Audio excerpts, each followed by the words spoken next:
नमस्कार, आप देख रहे हैं मुसरत टाइम्स लाइव। एक नजर आज की इस विशेष रिपोर्ट पर। शतक बनाने की तमन्ना, राष्ट्रपति से लेकर ग्राम प्रधान तक का लड़ चुके हैं चुनाव। 94वीं बार हसनू राम ने भरा पर्चा। यूपी में चुनावी माहौल अपने चरम पर है। जीत के लिए सभी राजनीतिक दल जोर आजमाइश में जुटे हैं। इसी बीच एक ऐसे नेता ने नामांकन दाखिल किया है जो लगातार 93 बार चुनाव हार चुके हैं। इस बार वो अपना 94वीं बार नामांकन दाखिल कर रहे हैं। उनकी चाहत है कि वे 100 बार चुनाव हार कर कीर्तिमान बनाएं। हम बात कर रहे हैं आगरा के हसनू राम अम्बेडकरी की। वे चुनाव हारने के बाद एक बार फिर आगरा से चुनावी मैदान में उतरने को तैयार हैं। 76 साल के हसनू राम ग्राम पंचायत से लेकर सांसद, विधायक, MLC तक चुनाव लड़ चुके हैं। यही नहीं, हसनू राम ने 1988 में राष्ट्रपति चुनाव में भी आवेदन किया था, लेकिन उनका पर्चा खारिज हो गया था।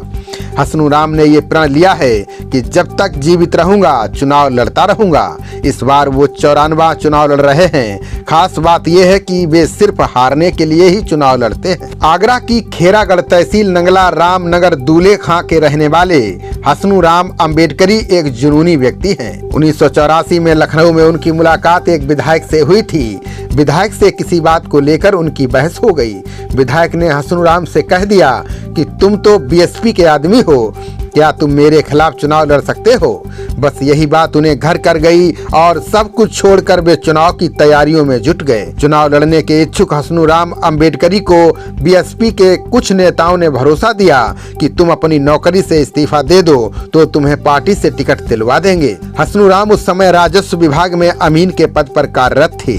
उन्होंने नौकरी से इस्तीफा दे दिया। इसके बाद BSP के नेताओं ने कह दिया कि तुम्हें तो तुम्हारी पत्नी भी वोट नहीं देगी, पार्टी टिकट कैसे देगी? इसके बाद से वे लगातार चुनाव लड़ते आ रहे हैं। हसनू राम ने फिरोजाबाद और आगरा की फतेहपुर सीकरी से लोकसभा का चुनाव लड़ा था। उन्हें 4200 वोट भी मिले थे। हसनू राम ने बताया कि चुनाव लड़ने के लिए उनके परिवार वाले सपोर्ट करते हैं। चुनाव में खर्चा करने के लिए पैसे एकत्रित करते हैं। इस बार प्रधानमंत्री की ओर से किसान सम्मान निधि से मिली धनराशि से चुनाव में खर्चा करेंगे। उन्होंने बताया कि एक बार उनका प्रस्तावक उन्हें धोखा दे चुका है, इसलिए वे अपने नामांकन में अपने परिवार वालों को ही प्रस्तावक बनाएंगे। आज मैंने खेरागढ़ विधानसभा से नामांकन पत्र किया है जी। सोमवार को मैं जो ग्रामीण क्षेत्र से करूंगा।